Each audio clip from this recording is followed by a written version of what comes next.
She was born with both male and female organs, a condition that filled her parents with fear when Ada came into the world.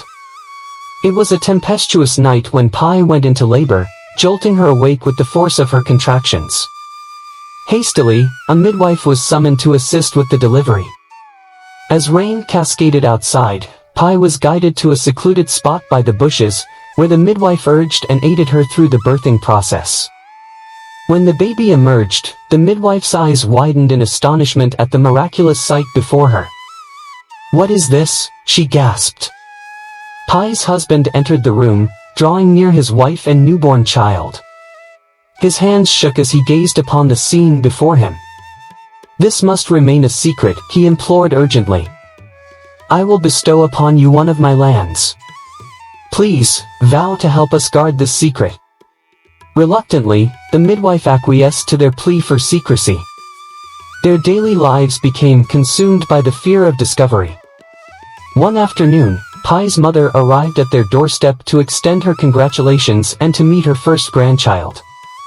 She was elated and jubilant, dancing and singing with joy. "We have been blessed with a beautiful bounty of joy. Thank you for giving us this precious gift," she exclaimed, embracing her daughter-in-law tightly. With a heart pounding with anticipation, Ned led his mother into the room where their baby lay sleeping. With trembling hands, he lifted the blankets to reveal their precious child. But as their eyes fell upon Ada's unique form, their expressions of joy turned to shock and disbelief. "What is this?" his mother gasped. "I don't know how this could happen." "She was born with both male and female organs," Ned whispered, his voice filled with uncertainty. "Please, don't scream and attract the neighbors. We can't let anyone know. I don't know what to do about this." His mother's hands fell to her head. "Oh dear God, my first grandchild," she murmured, struggling to compose herself. "We cannot tell anyone. If this secret gets out, the elders will demand a sacrifice to appease the gods." "A sacrifice?" Ned echoed, his heart sinking at the thought. Meanwhile, in the village, preparations were underway for the traditional welcoming ceremony for a new arrival. Unaware of the turmoil unfolding in her daughter's family, Ada's grandmother eagerly awaited news of her granddaughter. When Ada's mother revealed the truth about Ada's condition, she pleaded with her mother to keep it a secret, fearing the consequences from the elders. "Please, Mama, no one can know," she implored. Filled with understanding, her mother promised to do whatever it takes to protect her grandchild. Meanwhile, Ada's father sought to ensure the secret remained hidden. He approached the midwife who had assisted with Ada's birth, offering her a piece of land in exchange for her silence. As Ada grew older, she blossomed into a vibrant young teenager, playing with her siblings and friends, exploring the world around her. One day, while playing football with her friends, she couldn't help but wonder about her own identity and the secrets surrounding her birth. At that moment of vulnerability, Ada's secret was inadvertently revealed to all her friends. As they gathered around her, their eyes widened in shock and curiosity. One of her friends pointed to a small protrusion between Ada's legs. "She's different from us. She's not like other girls. She's a man," the friend exclaimed, igniting a firestorm of gossip and judgment among the group. Names like Other and Dragon Lady were hurled at Ada, cutting her deeply. Tears welled up in her eyes as she struggled to stand. Running home, she couldn't comprehend why they called her such hurtful names. She also noticed she was bleeding from her leg, a sight that terrified her. Collapsing into her mother's arms, Ada trembled with emotion. "Why am I bleeding, Mama? Am I dying?" she sobbed. Her mother, fearing her daughter's inability to have periods, gently wiped away Ada's tears, her voice soft and comforting. "It's okay, my dear. It's part of growing up. It's a sign that you're becoming a woman." But for Ada, the revelation only brought confusion and fear. In the eyes of her friends, she was no longer a woman but an outcast, a mockery of everything they knew. And with the blood flowing from her body, she felt as though she was being torn apart from the inside out. Her mother knew it was time to share the truth with Ada, no matter how difficult it might be. "My dear Ada," she began, her voice trembling with emotion, "you are indeed both a man and a woman. It's possible, and it's who you are. Not all ladies are like you, but that doesn't make you any less worthy or beautiful." Ada struggled to comprehend her mother's words, her world spinning with confusion and uncertainty. "But Mama, you said only girls have periods. What does this mean for me?" Ada asked, her voice tinged with confusion. "Yes, my dear. It's a sign from the universe that you are a woman, a beautiful and powerful woman worthy of love and respect," her mother replied gently. "Now that the blood has come, it means that your body is preparing for the possibility of bringing new life into the world. It also means that you can bear a child." Listening intently to her mother's words, Ada whispered, "But Mama, why did it have to happen to me? Why do I have to be different?" Her mother assured her daughter that she was made that way because she is special and unique beyond measure. However, she cautioned Ada about the precautions she must now take. "You must stay away from boys to protect your virtue and honor. Keep yourself clean and use a wrapper when your period comes," her mother advised. "And don't forget to take a bath regularly." "I will, Mama. I will do whatever it takes to take care of myself," Ada promised. The next morning at school, news of Ada's unique condition spread like wildfire. Students whispered and pointed at her, their cruel laughter echoing in her ears. They mocked her for being different, for being something they couldn't understand. "Look at her, she's not like us," one of her classmates sneered. "She's a monster, a freak." Unable to contain her anger any longer, Ada stood up in the classroom, facing her classmates head-on. "Yes, I am different," she declared boldly. "I was born with both male and female organs, and I am proud of who I am. I refuse to be ashamed of myself. I am Ada, and I was born this way."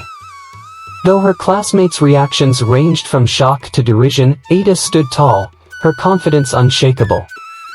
She refused to let their ignorance and cruelty define her. As Ada's bold declaration echoed in the classroom, a hushed silence fell over her classmates. For the first time, they saw her not as a target, but as a courageous woman standing up for herself. The class teacher swiftly ended the lesson and Ada was summoned to the principal's office. There, she received a warning letter for causing a disturbance and spreading lies. The following day, during assembly, the school principal addressed the chaos, inviting Ada to stand before the students and reaffirm her identity. Despite the initial uproar, the rumors eventually died down both in the school and the village. However, as the years passed, Ada faced challenges in maintaining healthy relationships. Men would shy away from her, scared off by the rumors they had heard. Except for one brave soul, Abel, who loved her deeply. Though his friends warned him against marrying Ada, Abel remained steadfast in his affection for her. One night, Ibuka, Abel's friend, confronted him about Ada's identity. "I've heard things about your girl, man," Ibuka said. "They say she's a man with the face and voice of a woman." Abel protested, "No, that can't be true. She's a woman through and through, and she's so beautiful." But doubt crept into Ibuka's conscience. He knew he had to confront Ada with the rumors that threatened to tear them apart. Meeting in a quiet moonlit park, Ibuka confessed his concerns to Ada, asking her directly, "Is it true? Are you a man?" Ada faced the question head-on, smiling sadly. "It's hard to explain, my love. I am a woman, but I have characteristics that others may not understand. I don't know how to explain it, and I fear rejection. But I am who I am, and I have everything a woman has, including the ability to bear children. Please, trust me." As they stood there in the flickering light of the moon, a fire burned between them, fueled by the love they shared. "I was born this way," Ada whispered. For a moment, there was silence as Ibuka gazed at Ada, unsure of what to say. As Ibuka turned and walked away, leaving Ada alone and confused, she retreated to the solitude of her home. Despite his inner turmoil, Ibuka deeply loved and cherished Ada for the woman she was, not the rumors that tarnished her reputation. Yet, the weight of societal expectations burdened him. Reflecting on their time together and the warmth of Ada's kindness, Ibuka knew she was everything he ever wanted in a partner. He refused to let the narrow-mindedness of others dictate their fate. Thus, he made a decision that would change the course of their lives forever, to stand by Ada, no matter the obstacles they faced, for their love was strong. With love burning in his heart, Ibuka set out to find Ada, determined to ask for her hand in marriage and declare his unwavering devotion to her. Arriving at the school, he was met with surprise and curiosity from Ada's parents. "What brings you here?" Ada's father asked, his eyes filled with anticipation.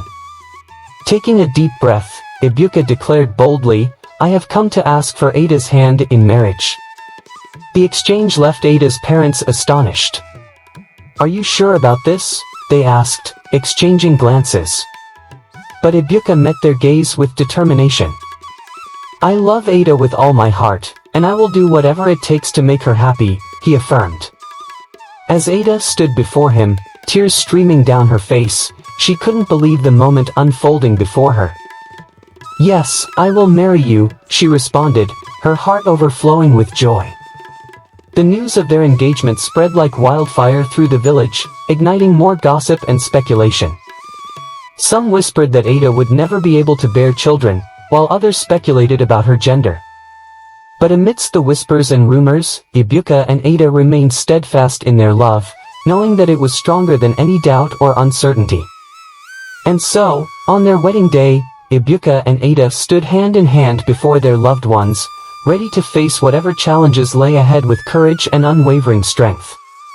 They exchanged vows, pledging to stand by each other's side through thick and thin as they embarked on their new life together, feeling a sense of peace in their hearts. As they lay in each other's arms at night, Ada knew she had found her true partner, her soulmate, and her rock. She whispered softly, "I have made a decision." Ibuka looked at her with concern. "What is it, my love?" he asked. "I want to be brave. I want to go to the hospital in the city. I want to have my male organ removed," Ada replied determinedly. "Are you sure?" Ibuka asked, his eyes filled with love and reassurance. Ada looked at him with certainty. "Yes, I'm sure. I love you just the way you are, no matter what," she affirmed. With their love as their guiding light, Ada and Ibuka held each other close, feeling a sense of hope and determination. They knew that no matter the challenges that lay ahead, they would face them together, with courage and unwavering love. The moral lesson of this journey is the importance of accepting and embracing individuals regardless of their differences, whether physical, cultural, or otherwise. It serves as a cautionary tale about the dangers of prejudice and discrimination based on unfounded assumptions and superstitions. The story also highlights the transformative power of love to transcend societal barriers and foster understanding and empathy. In essence, Ada's journey from birth to marriage illustrates the importance of accepting and honoring one's true self, embracing diversity in all its forms. Thank you for watching. Please like, share, and subscribe to our channel. Thank you so much, and may you remain blessed.